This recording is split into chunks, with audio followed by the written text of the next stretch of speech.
혁신위원장을 맡은 이유는 단 하나, 민주당에 보탬이 되느냐 안 되느냐. 지금은 보탬이 안 돼요. 제가 교수라 철없이 지내서 정치적 언어를 잘 모르고 어리석음이 있었다라고 했는데 교수라서 철이 없나요? 논리 구조가 엉망진창이에요. 공직에 대한 기본적인 개념이 없는 분입니다. 이분은. 강성지 지층한테 지금 호소하겠다는 거 아닙니까? 못된 것만 배웠어요. 그러니까. 네, 너와 나의 여와 나의 야의 마음을 읽는 시간 여의도 시그널 오늘의 독심술사 김준일 에디터와 정치 프로파일러 배종찬 소장님 나오셨습니다. 두 분 안녕하세요. 예, 안녕하세요. 안녕하십니까? 네, 오늘 정치판 시그널 읽어보도록 하겠습니다. 저희 첫 번째 이슈부터 한번 살펴보도록 하겠습니다. 영상부터 일단 먼저 보고 오겠습니다.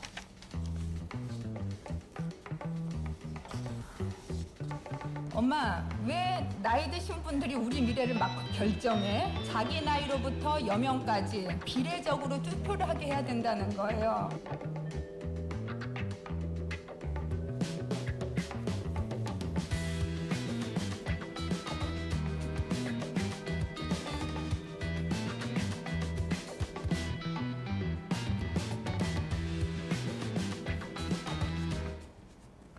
네, 첫 번째 시그널은 저희 김은경 민주당 혁신위원장이신데요.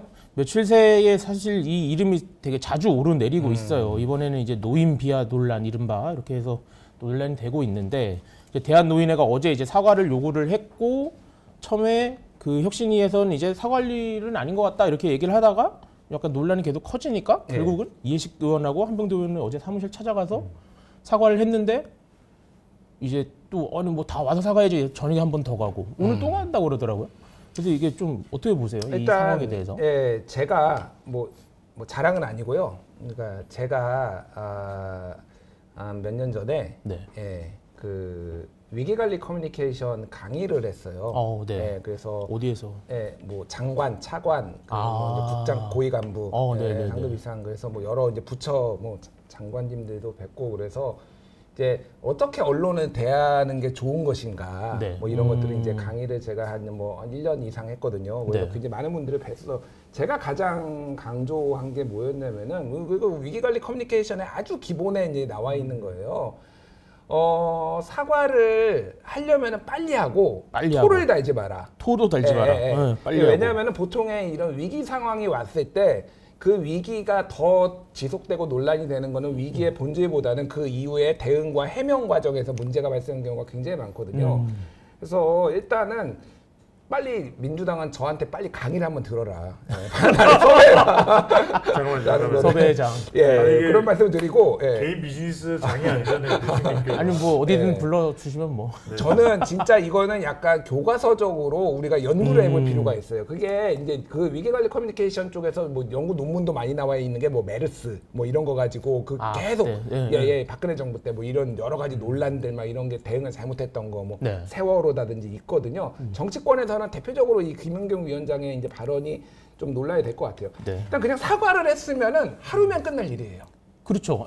다음 날 바로 했으면. 그러니까 뭐 자기의 진위가 어떻게 됐든 이런 부분에 있어서 저희가 논란을 일으켜서 죄송하고 그런 뜻이 아니었다라고 정중하게 사과했으면은 하루면 끝날 일이었는데 이게 지금 사흘째 이어지고 있고 온갖 반발이 다 일어나고 있고 거기에 양이원영 의원이 미래에 계시지도 않을 뿐 굉장히 이기적이라고 생각을 합니다. 그러니까 자기 정치를 한 거거든요, 결국은. 그러면서 이거를 더 불을 지피고 그랬죠. 총체적으로 그러니까 너무 이 민주국가에서 컨트롤 타워가 있어가지고 발언을 통제하는 것도 문제지만은 민주당처럼 이런 식으로 중구난방으로 가는 게 맞느냐라는 거예요. 그러니까 굉장히 안 좋은 지금 이런 사례들이 있고 발언의 디테일에 대해서는 제가 배 소장님 말씀하시고 이게 조목조목 한번 좀 씹어보겠습니다. 이분에 대해서는. 제가 이게 지금 뭘 만들었냐 빨리 화면을 보여주세요. 뭘 만들었냐면 제가 이 그림 가지고 이 사진 가지고 뭘 많이 하는데 지금 김은경 혁신위원장의 최고의 전략은 이게 저기 마스크 전략이에요. 마스크를 착용을 하면 돼요. 지금 코로나가 확진자가 이게 왜야 이게 뭐 왜 이래? 뭐야 이게? 여기 좌우가 헷갈리죠. 원래 화면으로 보면. 제가 도와드리겠습니다. 그래서 지금 마스크를 착용한다. 그래서 잠깐만요. 이걸 해도 되나? 위원장님이 굉장히 싫어하시겠는데요. 싫어하실 것 같아요. 배 소장 침당. 이렇게 마스크를 착용하는 방법이 좋다. 왜 그러냐면 말실수를 계속 한다. 질문하면 기침을 2번 하면 돼요. 3번까지도 필요 없어요. 그러면 이제 사람들이 약간 감기나 요즘 코로나 확진자가 많으니까 더 이상 질문을 해서는 안 되겠다. 그럼 되는데 자꾸 말을 하다 보면 이게 문제가 생기는데 김은경 혁신위원장 스스로가 뭔가 설명하려다가 그게 더 화가 돼요. 그렇죠. 예, 이번에도 이제 어제 같은 경우도 위원장은 정작 대한노인에 안 가고 그렇죠. 춘천에 가서 간담회에서 이제 이른바 이제 우회 사과를 했잖아요. 근데 실제로 뭐 사과드립니다 이런 워딩은 또 없고. 그러니까요. 약간 또 뭐 자기가 철이 없다 이렇게 하시는데 철 없는데 내년에 이제 예순이다 이런 말하는 게 좀 그렇지 않나? 그런 이제 뭐 의견도 우리가 있죠. 철분이 부족할 수는 있어요. 근데 그럴 수 있다 하더라도 지금은 계속해서 지지율에 영향을 줍니다. 왜냐하면 혁신위를 네. 혁신하기 좀 그림이 되잖아요.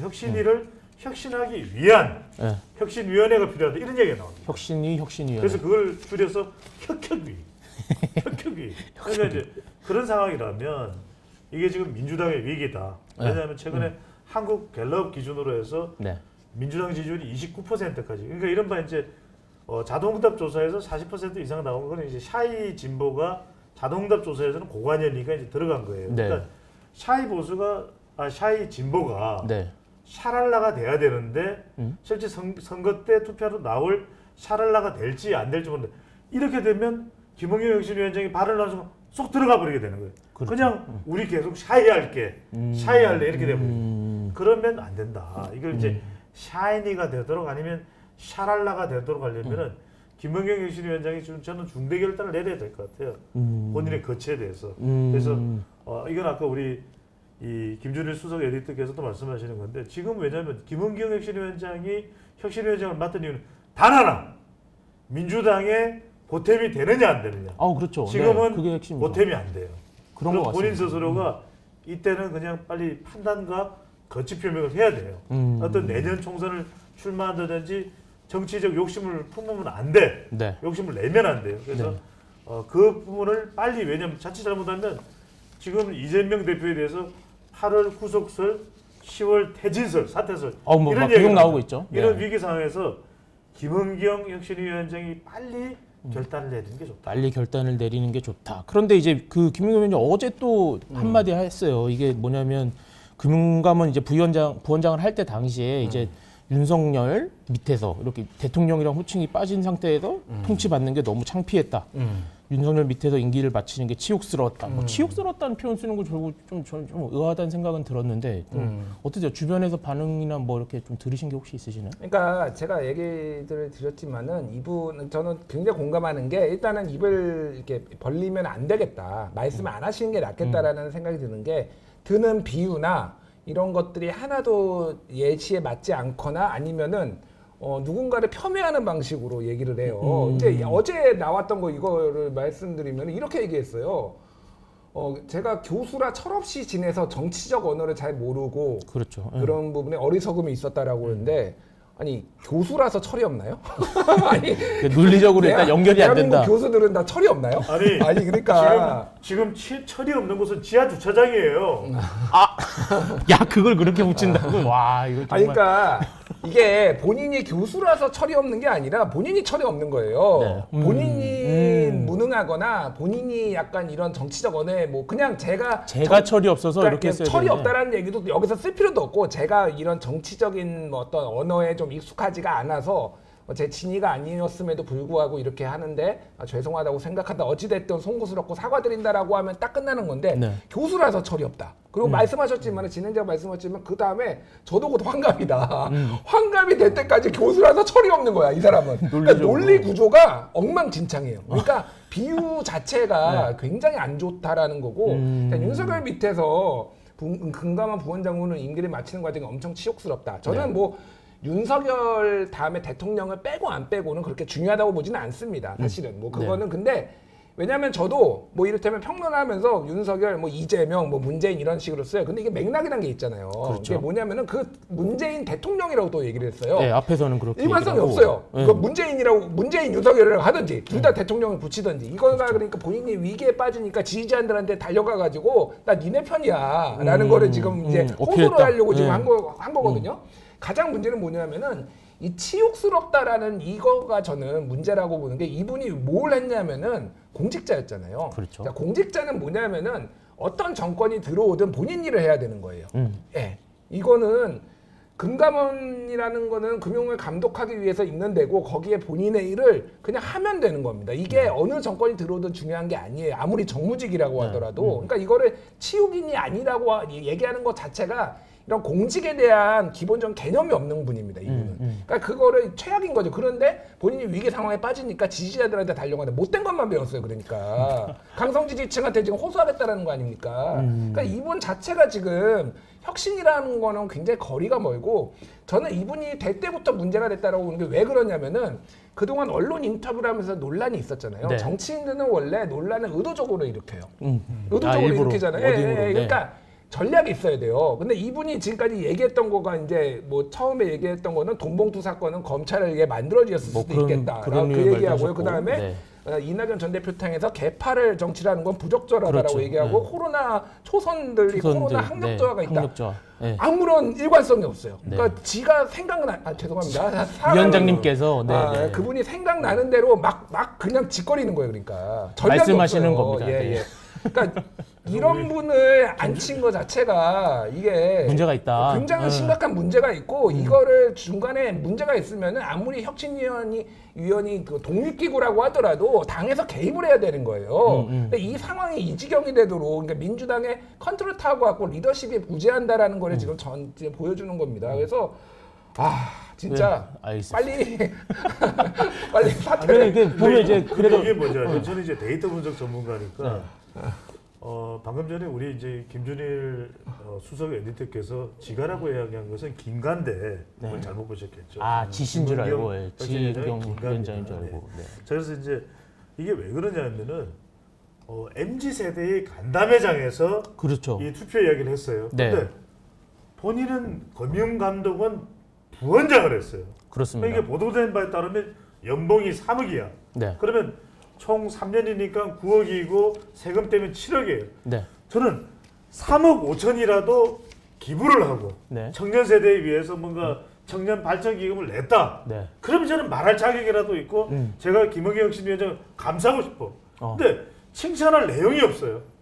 계속 지금 뭔가 내용이 나오면 다 야단 맞을 내용밖에 없어. 논란이 되는 내용만 계속 나오고 있죠. 그래서 저는 이게 답답하다는 거예요. 왜냐하면 정말 우리 안타까운 게 수혜가 이렇게 났으면 저는 뭐 무슨 보너스의 수당의 30%를 뭐 걷어가지고 뭐 수천만 원 했다. 그게 아니라 국회의원 1인당 1억씩 내야지. 내서 내면은 이게 큰 금액이 되고 300억이 돼. 네. 그러면 에코프로 한 10,000주 사면은 100억이잖아요. 그럼 3만 주야. 에코프로 만주 살 수 있나요? 300억으로 지금? 이거 따지지 말고. 그래서 이제 그렇게 되면은 이게 뭔가 좀 이게 이야기가 지금 또 산으로 또 가고 있는데 다시 네. 말씀드린 건 뭐냐면 김은경 혁신위원장이 지금 거듭 말씀드립니다. 이거 지금 누가 또 뗐어요. 자동으로 떨어졌습니다. 그래서 저는 풀을 하나씩 갖다 드려요. 이렇게 해서 이제 지금 말을 안 하는 게 낫다. 아니면 네. 금년간에 이 거치 표명을 해서 그러면 제가 하겠습니다. 순환의 날이네요. 네. 그래서 고개를 들지 표명을 못하게. 해야 되지 않을까 이런 생각입니다. 네, 알겠습니다. 그러면 마지막으로 자 이제 여기다가 이제 이재명 대표 뭐 사퇴설, 위기설, 뭐 민주당 두고 이제 말들이 많은데 좀 8월 이후 민주당 상황 한번 간단히 예측해 주신다면. 일단 혁신위는 동력을 완전히 상실한 것 같고요. 사실은 사퇴를 하는 거는 별로 당에 도움이 안 된다고 봅니다. 네. 왜냐하면은 도움이 더 안 된다. 논란만 생길 네. 거예요. 그러니까 그냥 별거 하는 것 없이 그리고 뭐 공개 활동을 거의 하지 않고 그냥 조용히 마무리하는 게 그냥 내부에서? 있는지 없는지도 모르게 사실 네. 그게 맞는 방법인 것 같고 10월 사퇴설은 이미 이틀 전에 우리 장 한번, 소장님이 네, 와서 나와가지고 저희 또 와서 얘기하셨죠. 얘기를 네. 그러니까 10월 사퇴설 같은 경우에는 저는 장 소장님의 그 정보력과 그거를 믿거든요. 아유. 그리고 이게 그러니까 제가 이제 확인은 공식적으로 못했지만은 어떤 맥락에서 나온 건지를 대충 좀 이렇게 네. 들었어요. 그러니까 사실은 이게 약간의 이제 뭐라고 했더라 이 김두관이 언급되는 것을 불만스러워하는 쪽에서 네. 흘렸을 가능성에 대해서 이제 좀 얘기가 나오더라고요. 그러니까. 네. 그러니까 그런 거죠. 그러니까 이재명 대표의 거취 문제도 거취 문제인데 네. 그거가 김두관이야? 왜 그거를 김두관에 밀어? 라고 그렇죠. 하는 게 네, 그런 얘기가 나왔었어요. 그 네. 얘기를 그 40명 중에서 상당히 못마땅해 하는 게 아예 김두관을 깨버려야 되겠다. 네. 이거를. 네. 그러니까 그런 시나리오를 그쪽에서 이제 나왔을 가능성이 높다라고 제가 이제 민주당 쪽에서 얘기를 드렸으니까 추정을 하자면은 그렇게 추정을 하고 계시는 예, 거죠. 예, 그렇게 네. 이제 민주당에서는 보고 있는 거예요. 네네. 어쨌든 이게 10월은 힘들어졌다 어쨌든 네. 지금. 그래서 지금 상황에서는 이재명 대표의 10월 사퇴설보다는 그 9월에 지금 유력하게는 9월에 이제 쌍방울 영장이 날아올 가능성이 상당히 높아 보이는데 8월보다는 9월에 9월. 정기국회가 시작을 하고 네. 그때 이제 그 거취 문제가 본격적으로 논의가 되지 않을까.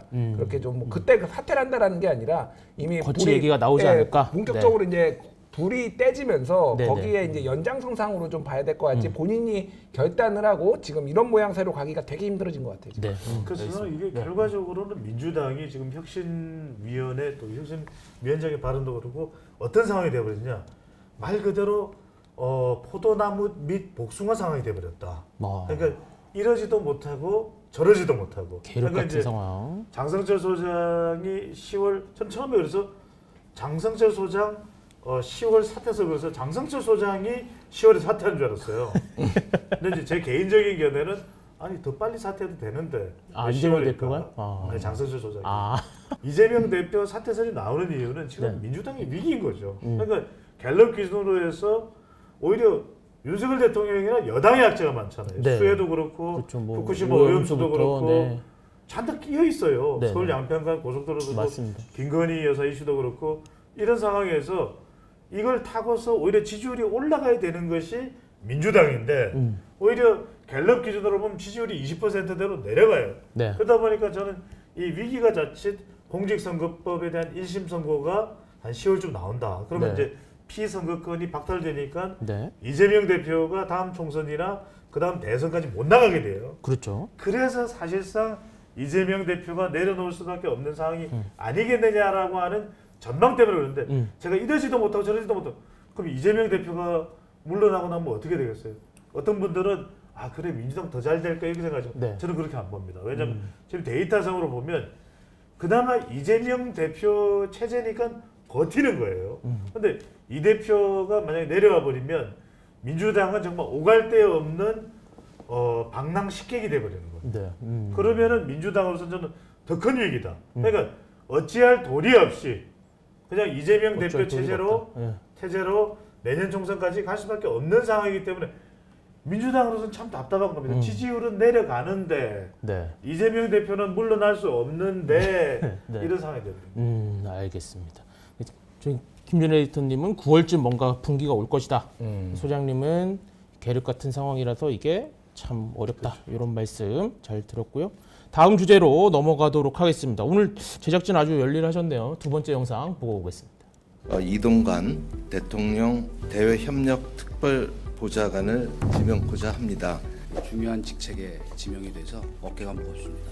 방송통신 분야 국정과제를 추진할 적임자라고 생각합니다. 이동관 후보의 뒤틀린 언론관 소름이 끼칩니다. 민주당이 이동관 후보자를 반대하는 진짜 이유는 바로 이러한 공영방송의 정상화가 두렵기 때문일 것입니다.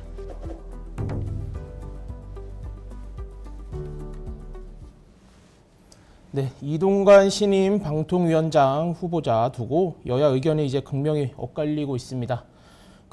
사실 어제 이제 민주당 쪽에서 이제 많은 이런 발언들을 했는데 굉장히 약간 강한 표현들이 많이 등장을 하더라고요. 네. 왜 이렇게 강한 표현으로 좀 비판을 하는 걸까요?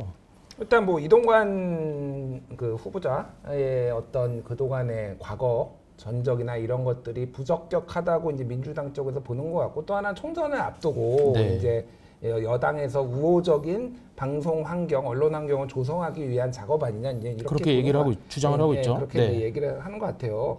그래서 저는 이제 그런 부분은 있습니다. 그러니까 이게 뭐 이제 한쪽에서는 언론 장악이다, 한쪽에서는 언론 정상화다 이렇게 얘기를 그렇죠. 하고 있고 네. 각자 이제 보고 싶은 측면만 이제 보는 부분이 있어요.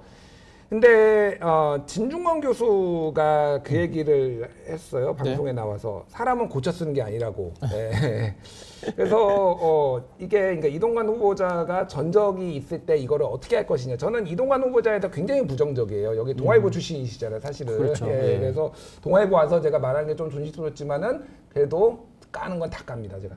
그러니까 뭐냐면은 이제 왜 이제는 언론 장악이라는 그거를 떠나가지고 이동관 후보자가 홍보수석 시절에 했던 아니면 의심을 받는 이 작업들이 대한민국의 언론의 역사에 굉장히 안 좋은 영향을 끼쳤다라는 거예요. 무슨 얘기냐면은 자, 공영방송이 있으면은 정권이 바뀌면은 공영방송의 스탠스가 항상 옮겨졌고요. 네. 내부에서도 일종의 알력 다툼이 있었어요. 네, 네, KBS가 그렇죠. 대표적이에요. 네, 네, KBS가. 근데 이동관 이전에는 무슨 일이 있으면은 쉽게 얘기하면은 살려는 드릴게 이거예요. 뭐냐면은 보수가 잡어. 그럼 보수 성향의 언론인들이 다 잡어. 그리고 진보는 좀 약간 한쪽으로 밀려나. 네. 하지만 여기에 세력이 약간 잔존해요. 그러니까 다시 이렇게 예. 뭔가 이렇게 극단적인 어떤 이런 것은 없었다. 그렇지 네. 않았어요. 그래서 다시 뭐 진보 정권이 들어와. 그러면 여기 사람들이 들어와. 또 이렇게 하고 내부적으로 뭐 이념 뭐 노선 뭐 갈등도 있었지만 이랬는데 이게 이 암묵적인 룰이 깨진 게 사실은 이동관 후보자 때라고 저는 봐요. 이동관 홍보수석 때. 네. 그러면서 이게 쉽게 얘기하면은 대량으로 해직 기자가 나옵니다. 네. 이게 그러니까 무슨 일이 벌어졌냐면은 이게 어떤 노선 투쟁이나 어떤 가치 투쟁이 아니라 생존 투쟁으로 변해버린 거예요. 공영방송이 더 세게 지금 얘기하는 편향성이라고 주장하는 그게 발휘가 된 게 사실은 이게 목숨 걸고 싸우게 된 거예요. 그러니까 예전에는 어찌됐든 이게 뭐 내가 생각하는 게 다를 수도 있고 하지만 이게 상대방에 대한 존중이 서로가 있었는데 다 잘리기 시작하면서 YTN, 뭐 KBS, MBC 막 다 잘리기 시작하면서 야 얘들이 잡으면은 큰일 나겠다라고 하면서 이 진폭이 엄청 커졌어요, 사실은. 그러니까 저는 제 걱정되는 거는 이게 사실은 정치의 양극화에도 굉장히 영향을 미쳤거든요. 언론의 이런 경향성이. 네네.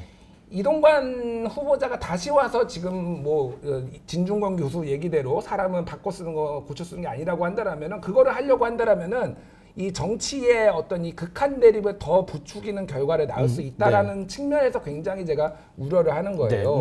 그러니까 그 부분이 대한민국의 해직 기자가 이렇게 대표적으로 나왔던 거는 박정희 때 동아투위, 그 동아일보에서 있었던 거. 너무 올라갔어요. 예, 그리고 전두환 때 언론 통폐합, 네네. 그리고 이명박 때예요. 그러니까 이게 그런 측면에서 저는 이분이 굉장히 부적절하다라고 개인적으로는 뭐 모든 언론에 나가서 저는 그렇게 얘기를 하고 있으니까. 그 민주당에서는 이제 뭐 비슷하게 이제 계속 이제 그렇게 비판을 하고 있는 거고 이게 또 이제 여당 쪽에서는 이제 원래 이렇게 갈등이 좀 깊어지는 흐름이었던 거는 뭐 알겠는데 그래도 그 이후 정권에서도 뭐 똑같이 있었고 이게 약간 이제 그런 식으로 또 이제 같이 이렇게 서로 이제 비판을 하고 있는데. 뭐 그런 상황에서 그 첫 이제 출근이라고 표현하죠. 첫 출근하는 자리에서 이제 공산당 뭐 기간지 뭐 이런 이제 발언을 하면서 이제 이게 도대체 정확히 무슨 의미냐 이러면서 또 약간 얘기가 많이 나왔어요. 이건 좀 어떤 의도에서 좀 이런 발언이 나왔다고 보세요? 아니 그건 우리가 금방 알 수 있죠. 이른바 지난 문재인 정부 5년 동안 문정부 쪽에 기울어졌던 언론을 이야기하는 거예요. 그러니까 일각에서는 공산당 운운하니까 그게 뭐 주로 이제 관영이고, 네. 뭐 북한으로 치면 뭐 조선중앙TV이고, 중국으로 치면은 중국 공산당을 비호하는 CCTV나 황구시보 이런 이야기를 하는데 그게 아니라 여기서 이제 가짜 뉴스나 이동관 후보자가 이야기하는 건 뭐냐면 좀 친민주당.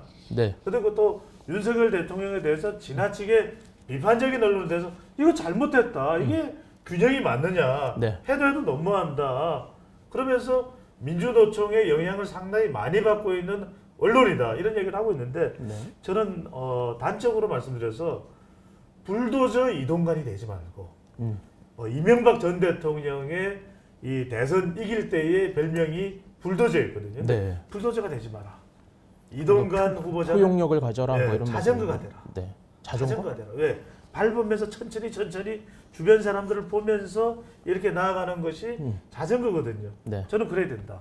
지금 우리 사진을 한 번 더 보여드릴 수밖에 없는 게 지금 데이터로 분석을 해보면 지금 걸작품이 가졌네. 근데 지금 우리 동아일보 출신이 우리 동아일보 인물이 지금 계속 나와요. 여하튼간에 사실 출신인 건 저랑은 별로 상관은 없습니다. 예. 개인적으로 하네요. 아니 지금 우리 방송을 보고 있을 텐데 제가 뭐 개인적으로 아는 건 아니니까요. 괜찮아요. 네. 문자가 들어왔네. 네.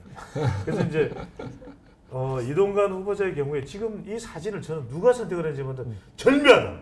왜냐하면 밑으로는 좀 지그시 내려보고 있죠. 이 이야기는 뭐냐면 고민이에요. 불도저일까 자전거일까? 자전거일까 불도저. 지금은 불도저야. 네. 지금 후보자로서 지금 하고 있는 발언은 공산당 가짜뉴스 처리해야 된다. 근데 저는 그렇게 가면 분명히 중도층이나 반발이 또 있을 수 있다. 반발이 나올 수밖에 네. 없어요.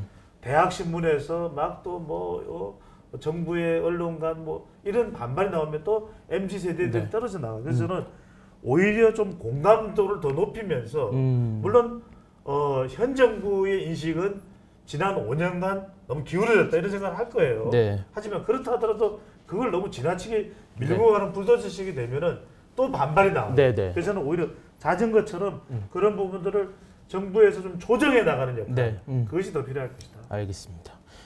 이게 시간이 별로 없어서 저희 청문회 전망만 간단하게 듣고 갈까요? 별거 안 나올 것 같아요. 이미 어차피 이미 검증 과정이랄 게 꽤 있었으니까요. 이게 굉장히 사실은 지명을 안 했지만 지명한 것 같은 느낌적인 느낌이 이미 한 2달 됐거든요. 그렇죠. 그래서 대충 나올 거 다 나왔고 학폭 문제도 이제 뭐 한 그 4명 중에 1명이 내가 그거는 아니다라고 뭐 해명을 했고 뭐 이런저런 문제를 봤을 때 이거는 그냥 약간 지리한 정치 공방인데, 그러니까 청문회가 문제가 아니라 저는 임명된 다음에 방금 얘기했듯이 이거를 이제 굉장히 강하게 밀어붙였을 때에 그때 이제 뭐 부작용들 이게 오히려 국민의힘의 총선에 도움이 안 될 수도 있겠다. 뭐 그런 생각은 해요. 그래서 어쨌든 사람을 고쳐 쓰는 게 아니라는 진중권 교수도 있지만은 조금 바뀌셨길 바랍니다. 그러니까 진보 보수의 문제가 아니라 저는 저널리스트로서 말씀을 드리는 거예요. 그러니까 본인도 20년 저널리스트 생활을 하시면서 언론 자유를 굉장히 중요하게 생각한다고 본인이 네. 말씀하셨으니까 그 말씀이 진심이기를 저는 바라고 네. 좀 합리적으로 이야기를 좀 풀어갔으면 좋겠어요. 네, 알겠습니다. 저는 혹시 뭐 전망? 저는 지금 시간이 없으니까 네. 우리 또 전체 또 시간. 네. 저는 그냥 4글자입니다. 임명했다. 임명했다. 이미 대통령은 자전거가 되라. 임명했다. 네. 알겠습니다. 잠깐 지금 들어온 얘기 한마디만 드리고 지나가면 김은경 혁신위원장이 그 어르신들의 마음을 상하게 한 점 정중히 사과한다 이렇게 발언을 하셨다고 하고, 오늘 그 일정 맞춰서 대한노인회죠? 같이 방문을 하신다고 하네요. 첫날 해야지, 첫날. 그러니까 내가 복장을 찾아온 거야. 그러니까 첫날 이렇게 했으면은 다 얘기할 거 다 하고 왜 안 가냐? 다 두드려갖고 노인들 지금 다 화나 있고 그러는데 지금 네, 오늘 아침에 가서 무릎 한번 시원하게 꿇으면 되는 거 아니냐? 뭐 이런 말 다 나온 다음에 가면 이게 등 떠밀려서 가는 것 같잖아요. 약간. 그래서 저는 한마디만 그 김은경 혁신위원장의 조언을 한다면 꼭 마스크를 착용하고 가라. 그래서 그 마스크는 흰색 마스크가 줬어요. K98형으로. 98이면 숨을 거의 못 쉬지 않나요? 네. 오늘 진짜 이랬는데 마스크가 갑자기 끼고 나타나시면 약간 재밌긴 하네요. 알겠습니다. 지켜보도록 하겠습니다. 자, 3번째 이슈로 넘어가도록 하겠습니다. 또 VCR 하나 준비되어 있다고 하네요. 함께 보시죠. 분명한 것은 저는 앞으로도 이번 일로 인한 법적, 정치적 책임을 회피할 생각은 없습니다. 아니, 검찰이 요구한 조사에 성실하게 응한 것이 결국 구속 사유가 되는 어처구니없는 주장 아닙니까?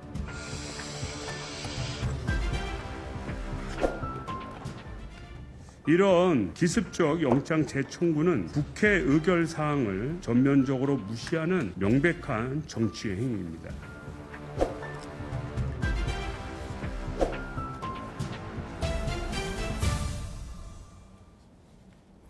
네, 요 소식도 사실은 좀 급작스럽게 전해진 것 같은 느낌이 있는데, 검찰이 이제 윤관석, 이성만 의원 돈봉투 사건이죠, 이른바 여기에 대한 구속영장을 재청구했습니다. 처음 청구했을 때는 뭐 다들 아시다시피 체포 동의안이 이제 부결이 돼서 했는데, 이제 비얘기 중에 이제 청구를 해서 약간 기습 청구 아니냐 뭐 이런 얘기가 나왔습니다. 이건 좀 어떤 의미입니까? 근데 그러니까 저는 그런 건 있어요. 그러니까 민주당 쪽에서 반응이 좀 급작스러웠다, 생각보다 빨랐다, 뭐 이런 반응들이 나왔는데 사실 이분들은 이제 무소속이에요.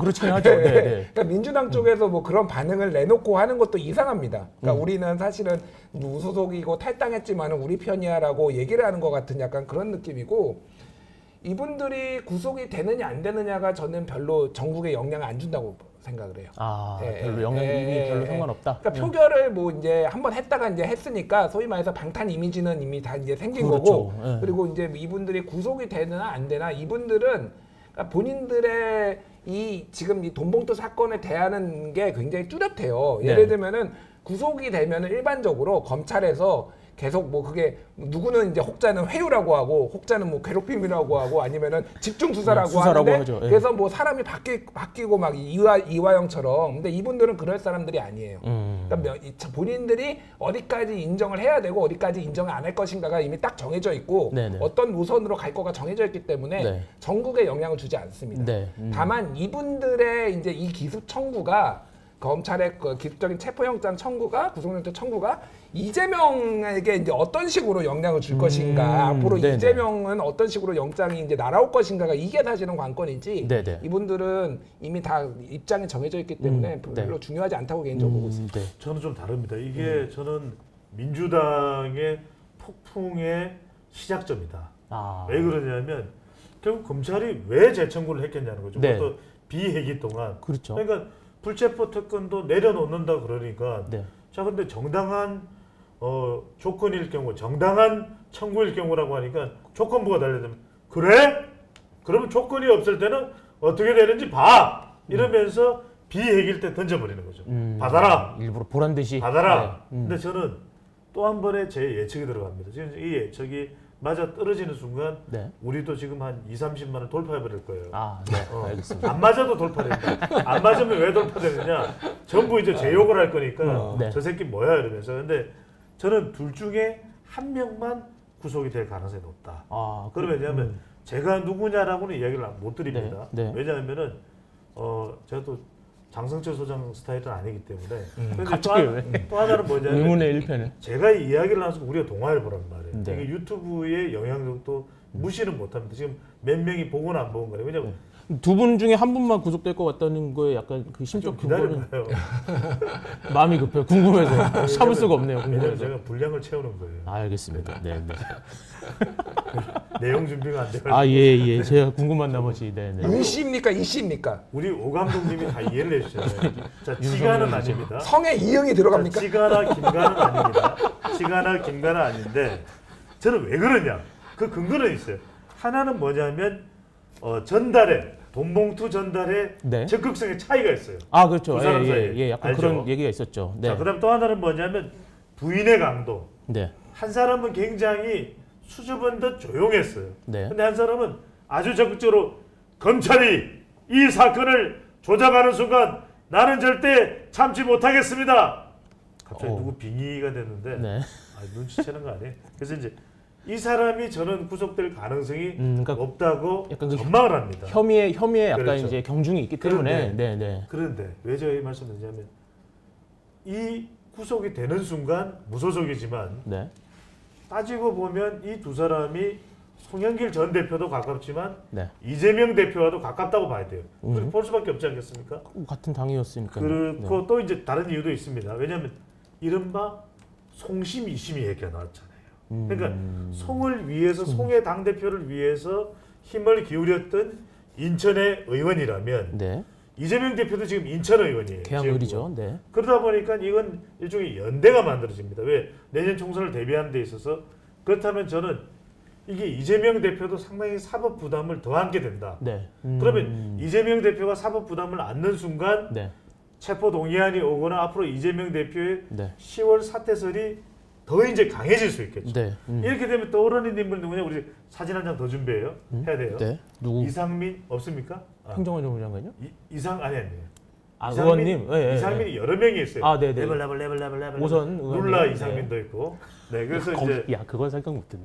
또 성대모사를 하는 이상민도 있어요. 제 친구 이상민도 있습니다. 농구 선수 이상민도 있지. 아이고, 가수 그렇죠. 맞네요. 감독이 됐나요, 그거는? 하여튼간에 아무튼, 그래서 더불어민주당의 이상민 의원이 이야기했던 유쾌한 이별이라고 이야기했는데 아, 네. 결별, 이게 유쾌한 결별. 유쾌한 결별이 이낙연 전 대표와 맞물리고 최근에 거의 정계 은퇴처럼 이야기가 되었던 김부겸 전 총리가 조금 움직여요. 그래서 저는 민주당의 새로운 이야기가 되면서 문재인 전 대통령 이건 위기예요. 이러면서 평산 책방을 벗어날 수 있지 않느냐. 아 갑자기. 네. 그렇죠. 그런 상황이 전개되면서 저는 이게 일종의 우리가 그동안 경험해보지 못했던 민주당의 혼란스러운 어떤. 그렇죠. 폭풍으로 점화되는 네. 그런 출발점이 저는 이번 두 사람에 대한 영장 실질심사의 결과가 될 것이다. 이렇게 분석합니다. 민주당의 어떤 폭풍의 시작, 혼란의 시작 이런 약간 봐요. 이렇게 이런 게 될 수 제가 있다. 이런저런 얘기를 하다 보니까 네. 분량을 채우잖아요. 아유.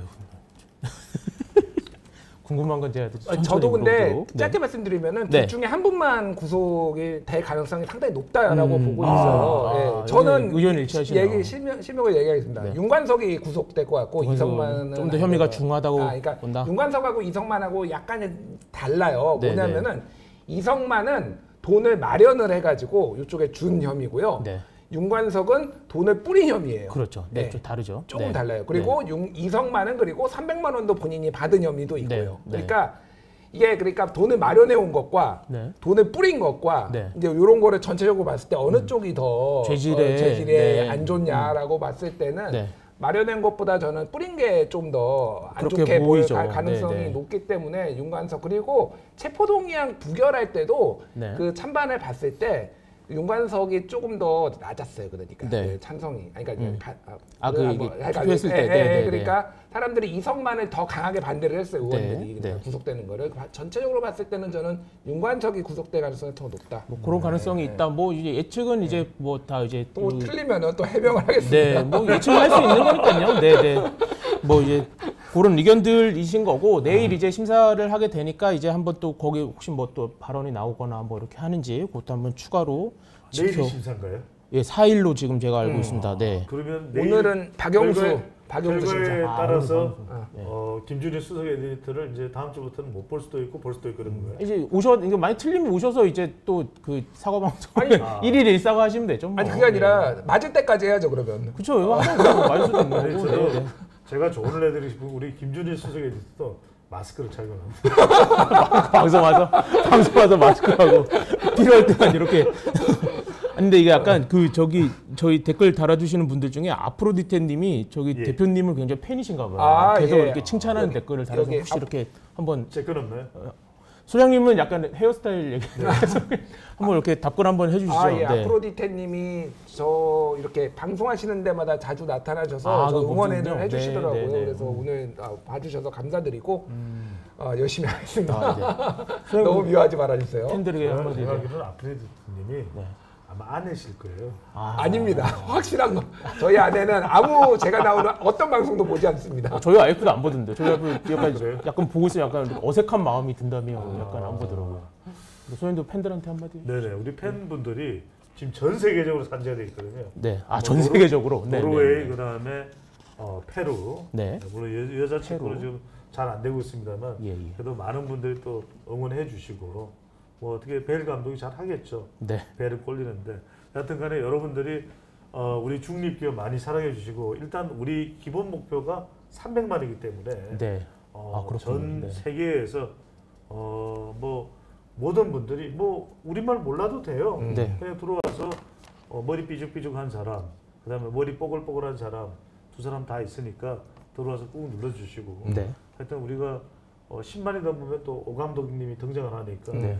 탄력을 받을 수가 있을 거예요. 올해 안에 일단 실버 버튼 받읍시다. 그렇죠. 실버 버튼을 받아서 버튼을 받는 시기가 화요일이나 목요일이냐가 핵심이에요. 저 화요일 날 받으면 장하얀 기자가 들고 나오고 목요일 날 저희가 수요일 날 도착을 한다. 그럼 제가 들고 나오거든요. 그러면 저희가 다 영광을 가져가는 겁니다. 그건 제가 미리 연락을 해놓을게요. 알겠습니다.